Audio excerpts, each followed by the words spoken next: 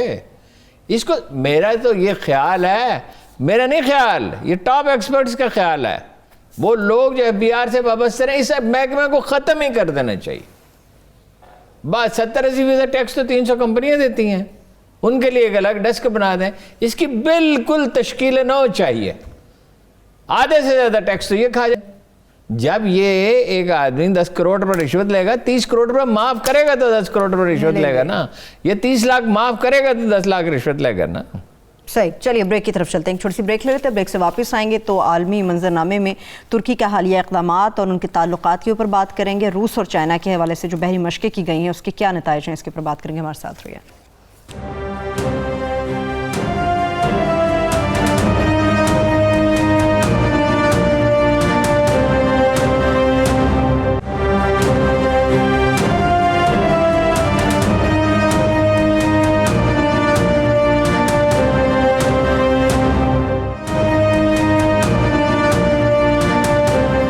Break کے بعد ایک بار پھر سے پروگرام میں ہم آپ کو خوش آمدید کہیں گے. اب ہارون صاحب کچھ عالمی منظرنامہ اپنے دیکھنے والوں کے ساتھ شیئر کر لیں. ترکی کی سب سے پہلے میں بات کروں گی. ترکی کے اندر جو حالیہ اقدامات اٹھائے جا رہے ہیں یا تعلقات بڑھائے جا رہے ہیں, اس مکمل سینیریو کو آپ کس طرح سے دیکھ رہے ہیں؟ دیکھیں, یہ کتنی حیرت انگیز بات ہے کہ کچھ سرکاری طور پہ نہیں, ایک جلسے سے خطاب کرتے ہوئے طیب اردوان نے کہہ دیا کہ یہ 10 ملک جو ہیں ان کے, میں نے وزیر خارجہ سے کہہ دیا ان کو ناپسندیدہ قرار دے کے نکال دیا جائے. اور وہ 10 ملک کون سے ہیں؟ کون سے ہیں؟ America, Germany, France, Canada, Norway, Denmark, Finland, New Zealand, Holland اور سویڈن. ایک جلسے میں کہہ دیا, یہ ایک جلسے میں کہہ دیا. اور یہ کہا یہ تم نے کیا قوالا لگا رکھی ہے, یہ متعلقہ سفیر ہمارے دفتر خارجہ میں آ گیا. یہ کیا بدتمیزی ہے کہ ترکی سوروز کی کوئی ایجنسی, سوروز ایک جارج سوروز ایک صاحب ہیں, ان کی ایک فاؤنڈیشن ہے ٹھیک, جس پر الزام ہے کہ فار ایسٹ کی اکانومی کو کوئی ایک اشرا پہلے اس نے ڈیسٹیبلائز کر دیا تھا, اور اس کا عجیب و غریب ایجنڈا ہے, مطلب اتنا مکروہ ایجنڈا ہے کہ بعض چیزوں کا میں ذکر ہی نہیں کرنا چاہتا. پاکستان میں بھی اس پہ پابندی لگا دی گئی تھی 2017 میں. ایک اخبار نویس یہاں اس کے نمائندگی فرماتے تھے, 5 اسٹار ہوٹل میں ان کا دفتر تھا, انہوں نے نواز شریف کی جارج سوروز سے ملاقات بھی کرائی تھی. یہ این جی اوز وغیرہ جو ہیں نا, یہ کوئی معمولی سا کھیل نہیں ہے. یہ این جی اوز ایک یعنی یہ پیسے تو موسٹلی جو ہوتے ہیں امریکہ سے آتے ہیں, بعض اوقات یورپ سے دکھایا جاتا ہے, اور یہ ایک آدھ نہیں ہے, بہت سی خطرناک این جی اوز ہیں, اور چودھری نثار کے دور میں ان کے خلاف کارروائی شروع. خیر یہ تو ایک الگ موضوع ہے. بہرحال یہ جو عثمان کوالا ہیں, یہ ایک کوالا گروپ آف کمپنیز کے سربراہ ہیں, برطانیہ کے پڑھے لکھے ٹھیک پڑھے ہوئے ہیں. ان کو مغربی میڈیا ایک بہت پڑھا لکھا اور بہت ایک مہذب انسانی حقوق کا لمبردار اور ایک مظلوم شخصیت کے طور پہ پیش کرتا ہے. اس لیے اس نے کہا نا کہ بھائی یہ کیا کوالا لگا رکھی. وہ یوریشین کورٹ ہے ایک انسانی حقوق کی, ٹھیک, اس نے ان کی رہائی کا حکم دیا اور یہ کہا کوئی 2 برس پہلے کہ اگر یہ اس کو رہا نہیں کیا جائے گا تو ترک حکام کے خلاف کارروائی کی جائے گی. اچھا, اب اس کی کوئی قانونی حیثیت نہیں ہے, وہ ایک ہتھیار اور حربہ ہے جو مغرب کے مخالفین کے خلاف, جو ناپسندیدہ ملکوں کے خلاف استعمال کیا جاتا ہے. اور یہ 2017 اس پہ 2017 سے یہ گرفتار ہیں. ان پہ الزام یہ تھا کہ 2013 میں اپوزیشن نے جو ہنگامے کیے اس کی مالی معاملات فراہم کی. یہ رضوان حکومت کا خاتمہ چاہتے ہیں. اچھا, اور کمالسٹ جو ہیں, مصطفیٰ کمال کے جو حامی ہیں, سیکولر پولیٹیشینز کو, ان کے حریف سیاستدانوں کو اقتدار میں لانا چاہتے ہیں. دوسرا الزام یہ تھا کہ 2016 میں جو فوجی بغاوت ہوئی تھی اس میں بھی انہوں نے مدد کی تھی. اچھا وہ جو پہلا الزام تھا 2013 والا, وہ تو ایک ترک عدالت میں اس میں تو انہیں رہا کر دیا, مگر فوراً ہی دوسرے الزام پہ انہیں گرفتار کر لیا گیا, 2016 والا اب جیلوں میں. اچھا وہ ایک تو طیب رضوان کا جو مطلب مغرب کے خلاف ایک مضبوط رویہ ہے, یا کہہ لیں جارحانہ رویہ ہے, اس پہ وہ ناخوش ہیں, ظاہر ہے. ابھی انہوں نے کہہ دیا کہ ہمارے پیسے اب 35 میں جو ہے یہ واپس کریں, اور انہوں نے کہہ دیا کہ چین تو کوئی بدماشی نہیں کرتا, مطلب آپ لوگ کرتے ہیں. اچھا افریقہ پہ وہ بڑے ناراض ہیں. یہ ایک چھوٹی سی معمولی سی بات نہیں ہے. دیکھو 17 سے 20 اکتوبر تک انگولا, ٹوگو اور نائجیریا کا دورہ کیا رضوان نے, اور جولائی اور ستمبر کے دوران اسی سال انگولا, گنی, ایتھوپیا اور ڈیموکریٹک ریپبلک آف کانگو کے رہنماؤں کو ترکی مدعو کیا گیا. صحیح, 25 افریقی ملکوں میں سینکڑوں سکول ہیں ترکوں کے, معارف سکول انہیں کہا جاتا, اور ان میں ہزاروں بچے تعلیم پا رہے ہیں. موغادیشو میں, صومالیہ کے کیپٹل میں, جسے بحر احمر کا دروازہ کہا جاتا ہے, ایک بڑا فوجی اڈہ ہے. اس کے معدنی وسائل سے استفادہ کرنا چاہتا ہے ترکی. یہ بہت بڑا جرم ہے, ہیرے وغیرہ پائے جاتے ہیں نا, اور معدنیات ہیں. تو اس لیے ظاہر ہے تلخی بہت بڑھ گئی ہے, اور تنگ وہ بہت پہلے سے کر رہے تھے. ترکی لیرا کی جو قدر گری ہے کوئی 20% اس گزشتہ مالی سال کے دوران. ٹھیک ہے, لاسٹ 2 منٹس ہیں ارون صاحب, میں چاہ رہی ہوں روس اور چائنا کی بحری مشکل کے حوالے سے بھی ہم ڈسکس کریں. دیکھیں یہ عجیب واقعہ ہوا ہے, یہ بالکل ان ایکسپیکٹڈ تھا, اور اس میں بہت سے عجیب انکشافات ہوئے ہیں. دنیا کی سب سے بڑی نیوی کون سی ہے؟ دنیا کی سب سے بڑی نیوی چین کی ہے. 717 نیول ایسٹس ہیں ان کے, 777 فریگیٹ, ہاں 777. اور روس کی نیوی دوسری بڑی ہے, کتنے ہیں 603. ٹھیک ہے, تو ملا کے یہ امریکہ، برطانیہ، آسٹریلیا، جاپان بھارت سے بڑی ہے ان دونوں کی؟ ہاں. ان کا کیا فگر ہے ہارون صاحب؟ ان کے فگرز میرے پاس لکھے ہوئے تھے، میں دیکھتا ہوں.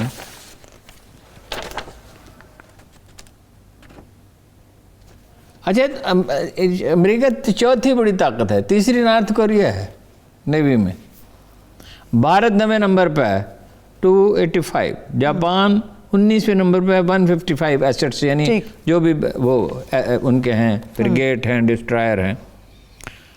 اور برطانیہ جو ہے وہ 28ویں نمبر پر ہے، آسٹریلیا 25ویں نمبر پر ہے. یہ جو مشقیں ہوئی ہیں یہ 1066 بنتے ہیں سارے ملا کے، اور روس اور چین 1380 بنتے ہیں. جاپانی ساحلوں کے قریب ہوئی ہیں جن پہ ان کا دعویٰ ہے، اور اس میں 1700 ناٹیکل مائلز کے اندر ہوئی ہیں، اور اس میں لائیو اسلحہ استعمال کیا گیا. اس میں ان جنگی جہازوں نے حصہ لیا ہے جو آپ دونوں کا سراغ لگا سکتے ہیں. اور روس نے اعلان کیا ہے کہ تائیوان کو ہم چین کا حصہ سمجھتے ہیں. اور یہ زمانہ امن جیسی مشقیں نہیں تھیں، یہ وہ مشقیں ہیں جن کے بارے میں میں کہا کہ یہ اس وقت کی جاتی جب جنگ کی تیاری کی جا رہی ہو. تو یہ جواب ہے کس چیز کا؟ وہ جو ایٹمی توانائی سے چلنے والی آبدوزیں آسٹریلیا کو فراہم کی تھی، اس کا اگر جو اس کے بعد چین کے سرکاری اخبار نے لکھا کہ کسی ملک کے خلاف نہیں ہے، یہ امریکی بھی ہمیشہ یہی کہتے ہیں ہم کوئی، سر جنگ ایک نئے مرحلے میں داخل ہو گئی ہے. اور میسج یہ دیا امریکہ کو کہ یہ یعنی بحر الکاہل اور بحر ہند کے علاقے میں جو کچھ آپ کرنا چاہتے ہیں آپ کر نہیں سکتے. چلیے، تھینک یو سو مچ ہارون صاحب، وقت بھی بالکل ختم ہو گیا. میرے تمام دیکھنے والوں کو شکریہ. مجھے اجازت دیجیے، اپنا بہت سا خیال رکھیے. خدا حافظ.